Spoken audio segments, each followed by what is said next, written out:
welcome back. Oh, it's hard to believe spring's in the air as I look out the window, and it's just slowly getting worse and worse weather. It's starting to rain. That's okay. It's spring in Seattle. I think that, when I just talked about a second ago, really understanding that spring cleaning can do more than just clean out your garage and be a trip to Goodwill. I think it really can, get you excited and motivated for other things that can happen in your life as you clean out some of the stuff you don't want. Kate Milad and Adri Soliman join us, co-founders of Triple Source Recruiting, who really specialize in placing finance, accounting placements at all levels, mainly within the technical focus of SEC reporting, revenue recognition, and tax in San Francisco. And, first, welcome, guys. Thank you. Thank you. Yeah, it's great to have you here. Do you guys see an uptick in people wanting to switch jobs in spring? Sometimes. I mean, I think people, it depends on the year. A lot of people do towards the end of the year, and at least in our specialty, towards the beginning of the year.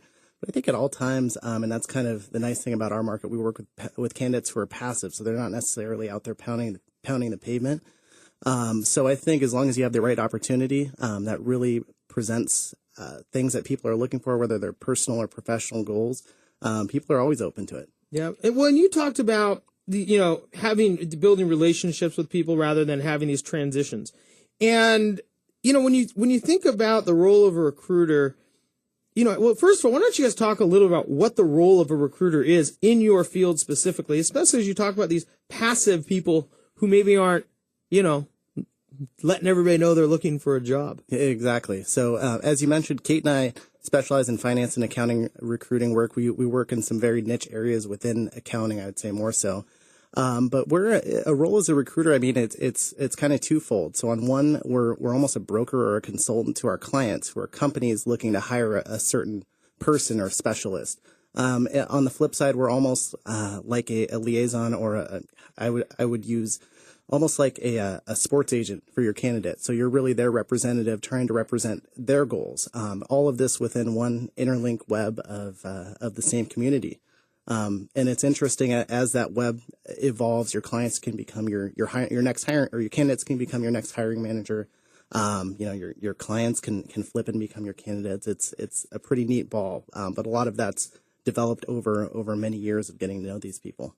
Well, it sounds like if you're working in a niche, as you guys do, I mean, SEC reporting and revenue recognition is not exactly everybody out there's forte. Yeah, most people don't know what that is. Even some accountants. Well, I figured revenue recognition must be understanding money coming in. Basically, yes. And making sure it's accounted for correctly. Yeah. But yeah. So, but when you start getting into these niches, you really must run into the same people. There's only so many professionals that do this, right? Yeah, and it's just trying to match people, with where they're at in their career with where that next opportunity is that's right for them. So we're in contact with, like Adri was saying, with the same people, either as a hiring manager or as a candidate, and we're staying in contact with them over the course of, in theory, their career, and, hopefully kind of being the point person for them, either as they're hiring people onto their team or as they're looking for a new role and placing them in a new position. So if you're kind of in contact with the same small network of people, you can kind of introduce them to each other and, hey, this person's keeping an eye out for a new role. Like, you have a new position open. Maybe you guys should talk. I mean, it's very, almost it's organic. more casual. Yeah. Right. Than I think, most people might think of it. Yeah. So you talk about being in contact with these people or forming these networks. What exactly do you do for your clients then? Sure. So as you'd mentioned, these are very niche roles. I mean, the candidates that you're finding are not going to be the ones applying to the ads that you post. They're not going to be the ones that have a resume that's up on Monster that you can search easily and find. They're very specialized. They're hard to get to, which is where we really come in. So I would say the true benefit that we have to our clients, one is consulting with them, setting the right expectations about how this search is going to go, be it the timeline. But within that, I think one of our huge assets is that timeline. We really do speed it up. And these are positions to where most companies, corporate tax, for an example, SEC reporting, if you don't have this person in place, it's going to cost you money. Be it, penalties from the SEC for missing filing deadlines. A corporate tax person is probably one of the most valuable people in an accounting group because, ultimately with them, you can save a lot of money. So the time without them is really difficult. But at the same time, it's very difficult to find them on your own if you're not continually working with these people all around. Especially since I'm sure a lot of the people hardly know what it means. I know we need one of these. The hiring managers usually know. They really I would, yeah. So how are these matches then made? I mean, you have clients, which are the companies. You have this very unique, specialized, hyper-specialized group of people. And you say it's a little bit more organic. I mean, it's kind of, somebody who knows somebody, and it's not necessarily all above the table, right? It is that, but it's on a larger scale. So it's not, most people, if you're not a recruiter, you're going to be like, oh yeah, I might know one or two people. Whereas we have a network of 200 to 300 people in the Bay Area that do SEC reporting, that we can call every time we have a position and say, hey, we have this new role we're working on. Like, do you know anyone? I know this is in your commute range, might work for you. Do you want to talk to the hiring manager? How do you work up? How do you have an office in Queen Anne but do so much work in San Francisco? That's a long commute. Yeah, and it's a long story. Yeah. It's a digital age, I guess. That would be a story for another day. Okay. But it really goes back to settling in the niche that we're in. We work with a lot of technology companies.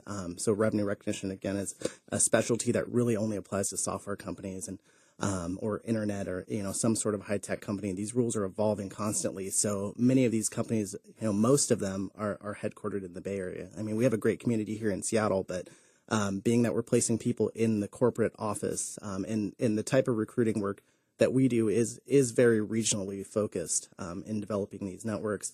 It's just made more sense. And when we founded Triple Source, we did it for other reasons. But we've stayed in it because we've been successful in it. And there's a lot of recruiting firms that actually work, national searches. So we've actually learned in, our time of doing it that a lot of recruiters work remotely on their searches. So if you know the people, it's not a huge, it's worked for us. I'll put it that way. Yeah. Kate and Adri, we have just a few minutes left. Again, this is Kate Milad and Adri Soliman from Triple Source Recruiting. And I want to just get into this real quick because people might think they want a recruiter, not necessarily in your niche, but just in general. They're looking for a job. Maybe they're trying to find a better job. And I would guess that a good recruiter isn't going to take on anybody. So how does a individual person who's potentially looking for a job really make themselves attractive to a recruiter and then thereby, make the recruiter want to hook them up with one of their companies? Yeah. I think, the first thing you should do is LinkedIn right now is the place that most recruiters will go. Anytime you have a search, you're always going to be using LinkedIn as one of your top resources. So as a candidate, regardless of what your background is, I think having a really robust LinkedIn profile and pulling, because you want to attract the recruiters that are in your specialty. And, when you're ready to look for a job, that perfect thing might not be out there that very minute. So I think making yourself available all the time so that anytime, there is that perfect position you're hearing from the recruiter that's working on it, you want them to be able to find you. So, making sure any keywords or acronyms that are related to the field that you're in, have those, as part of your LinkedIn profile. Really build out, the industries that you've worked in, that you have experience in, and just be really detailed on there because that's you don't have to have. It's almost like a digital resume. An online resume that isn't necessarily being pushed in front of people all the time. I think that's LinkedIn's goal, yeah, is to be, replace formal resumes and just being, And people, I guess, in certain industries, whether they're using video or there's all these different things you can use. I would imagine putting them all together just makes it that much more robust and interesting to somebody. Mm-hmm. Yeah, absolutely. One thing it can be is a little overwhelming. So that's why I would say, as Kate had mentioned, LinkedIn really is the premier, I think, right now. Who knows what's next? But, let me know if you know, because I'd like to buy some stock. So, all right, well, Kate and Adri, thanks so much for joining us again, co-founders of Triple Source Recruiting. When we come back, if you have a job and one day you'd maybe like to retire, you might want to start thinking about the best investment opportunities for you. Kathleen Miller is going to join us and talk about the difference between a Roth 401k and the one you've already heard of, the traditional 401k. My name is Ben Brashen. You're listening to Brashenomics.